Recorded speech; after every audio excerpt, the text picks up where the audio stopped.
Saya Jenderal TNI Anumerta Ahmad Yani. Selain Jenderal Nasution, sayalah orang yang paling diincar PKI. Karena saya tegas menolak dibentuknya Angkatan Kelima. Saat malam penculikan itu, saya dibangunkan oleh anak laki-laki saya dan memberitahu saya bahwa di luar rumah sudah ada banyak sekali tentara. Setelah saya bertemu dengan mereka, saya diminta untuk menghadap ke istana. Dan ketika saya berbalik badan untuk mengganti pakaian, tak lama mereka langsung menembaki tubuh saya dari arah belakang. Biarlah saya berkorban untuk negara ini, sekarang giliran kalian.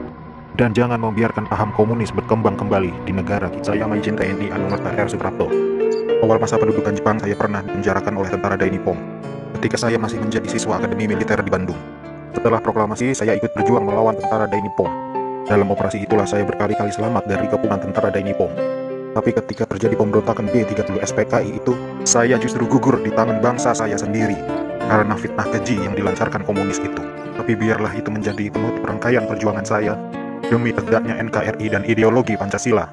Lanjutkan perjuangan kami dan jangan beri kesempatan untuk komunis berkembang kembali di negara tercinta. Irjen TNI Anumerta MT Haryono. Malam itu pasukan Cakrabirawat datang ke rumah saya dan meminta saya agar segera menghadap Presiden Soekarno di istana. Tapi karena kecurigaan istri saya begitu pula dengan saya, lalu istri saya mengatakan pada pasukan agar kembali pada pukul 8. Tapi permintaan istri saya itu ditolak oleh para pasukan pemberontak. Maka dengan segera saya mematikan lampu kamar dan menyuruh istri saya pindah ke kamar sebelah dan saya menunggu penyerang pertama masuk ke kamar saya. Saat penyerang pertama masuk, saya berusaha merampas senjata yang dipegangnya, tapi saya tertembak oleh penyerang itu. Lalu jasad saya diseretnya keluar melalui pekarangan rumah dan dimasukkan dalam truk yang sudah menunggu di luar rumah untuk dibawa ke lubang buaya dan dimasukkan ke sumur maut itu bersama rekan-rekan saya. TNI Anumerta Siswondo Karman. Salah satu korban G30 SPKI yang hidup pada saat saya dibawa ke lubang buaya malam itu. Setelah saya sampai di sana, saya mengalami penyiksaan. Dipukul, ditembak di beberapa bagian tubuh saya tanpa ampun. Sama seperti halnya Jenderal Yani, saya menolak keras dibentuknya Angkatan Kelima oleh PKI itu. Juga karena saya menolak menekan adanya Dewan Jenderal. Karena itu semua fitnah kejam dari mereka-mereka itu. Saya Maijen TNI Anumerta DI Panjaitan. Saya menjadi target operasi G30 SPKI karena keberhasilan saya dalam menggagalkan penyelundupan senjata dari RRC untuk PKI guna mempersenjatai buruh dan tani. Pada malam penculikan itu, saya gugur ketika saya sedang memanjatkan doa. Pasukan laknat itu menembaki tubuh saya beberapa kali, dan tubuh saya dibawanya ke lubang buaya untuk dimasukkan ke sumur maut itu. Tapi saya rela berkorban untuk negara dan membela ideologi Pancasila. Salam cinta saya untuk negara tercinta ini, dan untuk anak istriku serta keturunanku, semoga Tuhan selalu memberkati. Saya Maijen TNI Anumerta Sutoyo Siswomi Harjo.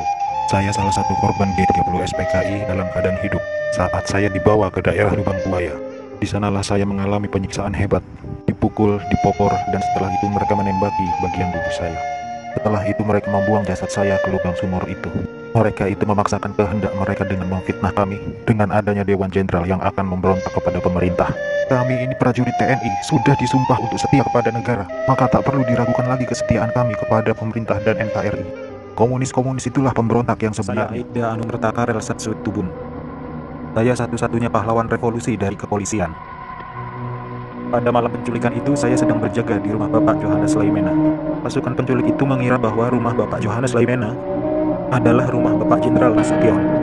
Dan saat itu, saya sedang bertugas jaga di rumah Bapak Johannes Laimena. Dengan brutalnya, para pasukan itu langsung merangsek masuk ke rumah Bapak Johannes.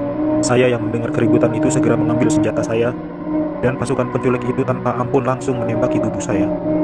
Harapan saya agar generasi penerus bangsa tetap memegang teguh ideologi Pancasila demi NKRI. Saya mau cerita waktu malam penculikan itu.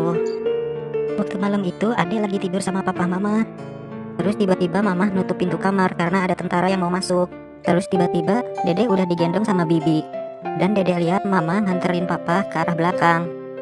Saat itu juga Ade ngedengar suara tembakan kenceng banget. Dan ternyata Ade kena tembakan dari senjata tentara itu. Ade waktu itu sempat bilang, Ade salah apa, Pak? Setelah kejadian itu, Ade sempat dirawat 5 hari di rumah sakit. Bahwa Ade diambil sama tentara-tentara yang datang ke rumah papa itu.